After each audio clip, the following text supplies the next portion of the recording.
नमस्कार, आप देख रहे हैं अनुभव में आके न्यूज और मैं हूं आपके साथ संतोष गुप्ता। इन दिनों सोशल मीडिया फेसबुक और ट्विटर पे बेहद सक्रिय हैं बम बम जी। हम जानने की कोशिश करेंगे कि आखिरकार क्या कुछ हिंदू समाज और धर्म को लेकर वे पोस्ट करते हैं, क्या पीड़ा है, और आम समाज से जुड़ी कुछ बातों पर भी हम विचार करेंगे।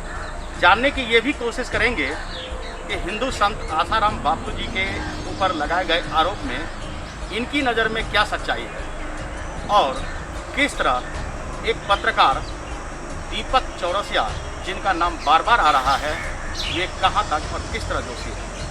आइए जानते हैं। सबसे पहले तो बम बम जी जरा बताएंगे कि आप सारे धर्मों की बात करते हैं, बहुत कम आयु है आपकी, धर्म के प्रति आपकी आस्था कैसे बनी?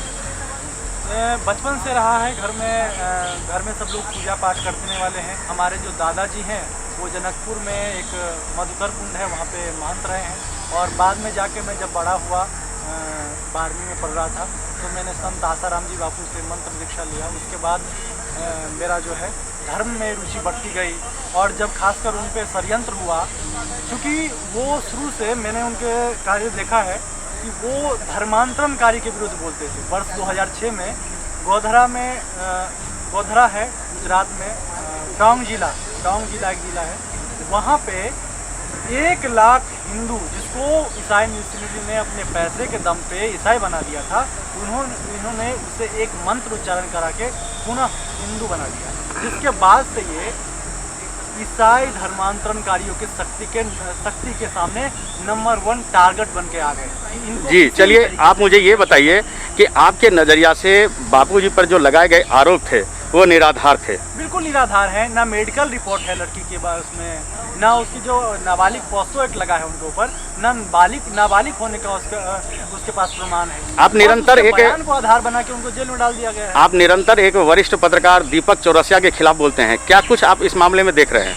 दीपक चौरसिया जो है, जब संत आसाराम जी बापू का मामला चल रहा था वर्ष 2013 में, तो उससे पहले वर्ष 2012 में संत आसाराम जी बापू का लेजर वैली ग्राउंड है, इफ्को चौक के पास गुड़गांव में एक ग्राउंड, वहाँ पे सत्संग हुआ था। उस सत्संग के बाद बापूजी अपने किसी नज़दीकी भक्त के घर पे गए रुकने के लिए कि भाई जब सत्संग दोबारा सत्र चालू होगा तब आएंगे, तब तक हम आराम कर लेते हैं, विश्राम कर लेते हैं। तो विश्राम करने जब उनके घर पे गए, तो उस घर के जो परिवार में जब सब लोग, कोई बड़े संत आए आपके घर पे या कोई बड़ा व्यक्ति आए जिसका आप आदर सम्मान करते हैं, तो उसको सब लोग प्रणाम करते हैं।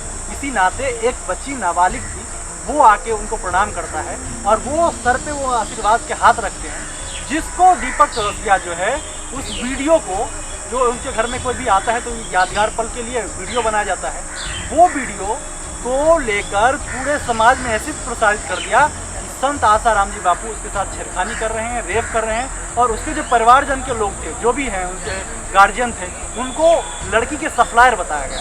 तो ऐसे में उसके परिवार आहत होके वर्ष 2013 में ही सुप्रीम कोर्ट के आदेश के बाद, क्योंकि गुड़गांव पुलिस इतने आसानी से केस नहीं दर्ज कर रही थी, इसीलिए परिवार को सुप्रीम कोर्ट जाना पड़ा। और सुप्रीम कोर्ट के आदेश के बाद दीपक चौरसिया, अजीत अंजुम, चित्रा त्रिपाठी और उसके अन्य साथियों पर मुकदमा वर्ष 2013 में पॉस्को एक्ट धारा 13C के तहत दर्ज हो गया। पर अभी तक उसमें कोई ठोस कार्रवाई नहीं हो रही है, इसीलिए हम उस पर लिखते हैं और बोलते हैं। जी बिल्कुल। तो आपके नज़र से इसके साथ जो सबूत थे उसके साथ छेड़छाड़ हुई? हाँ, देखिए ना, जो सबूत था, देखिए जब सुप्रीम कोर्ट इसमें हस्तक्षेप करती है केस दर्ज कराने में, तो जब तक हमारे पास कोई ठोस सबूत या ठोस प्रमाण नहीं हो, तो क्या सुप्रीम कोर्ट FIR दर्ज करने की ऑर्डर देगा गुड़गांव पुलिस को? नहीं देगा ना। तो गुड़गांव पुलिस को जब ऑर्डर दिया सुप्रीम कोर्ट ने, तब जाके इन्होंने FIR दर्ज की। जो वीडियो CD हमने दिखाया, उसकी FCL जांच हुआ, उसमें भी ये प्रूफ हो गया कि भाई इन लोगों ने वीडियो के साथ में छेड़छाड़ किया है। और आज 7 साल के बाद चार्जशीट वहाँ पे फाइल हुई है। पुलिस कह रही है कि इन लोगों पे आपराधिक मामला बनता है, पर पॉस्को एक्ट में यह प्रावधान होता है कि अगर किसी पे पॉस्को एक्ट लगता है तो उसकी पहले गिरफ्तारी होती है, फिर कानूनी प्रक्रिया चलती है। पर इन लोगों के खिलाफ इसलिए नहीं चलती है, पुलिस चार्जशीट में यह फाइल करती है कि अगर इन लोगों की गिरफ्तारी होगी तो लॉ एंड ऑर्डर खराब हो जाएगा। आप मुझे बताइए, आप एक पत्रकार हैं, क्या कि इस देश में कोई अपराध करने वाला कोई भी व्यक्ति हो, कितना भी बड़ा हो, कैसे भी व्यक्ति हो, तो क्या अगर वो अपराध करेगा उसके गिरफ्तारी करने से अगर लॉ एंड ऑर्डर खराब हो जाए, इसलिए उसकी गिरफ्तारी नहीं होना उचित है।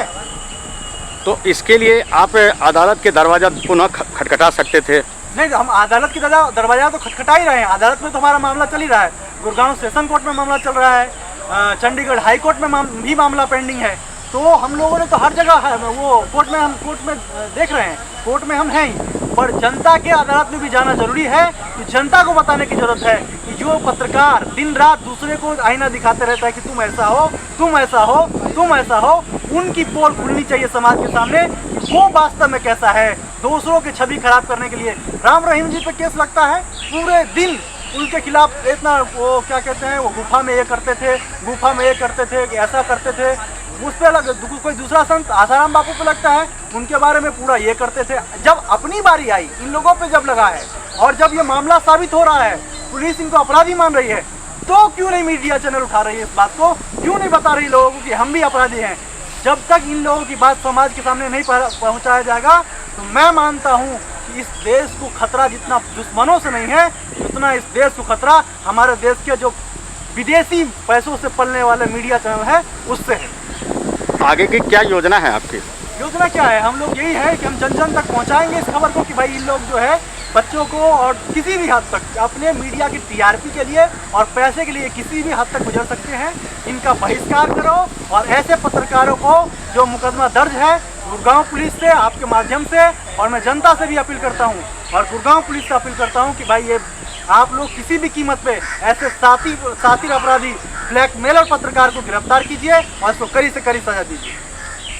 तो ये थी आज आसाराम बापू के निर्दोष होने और एक पत्रकार के खिलाफ कार्रवाई न होने की पहले एपिसोड। हम ऐसे ही एपिसोड के साथ कुछ तथ्यों को लेकर आपके बीच आते रहेंगे। कहीं मत जाइए, देखते रहिए देश दुनिया की खबरों के लिए हमारी चैनल अनुभवी आंखें न्यूज, क्योंकि यह है आपका चैनल, आपकी आवाज़।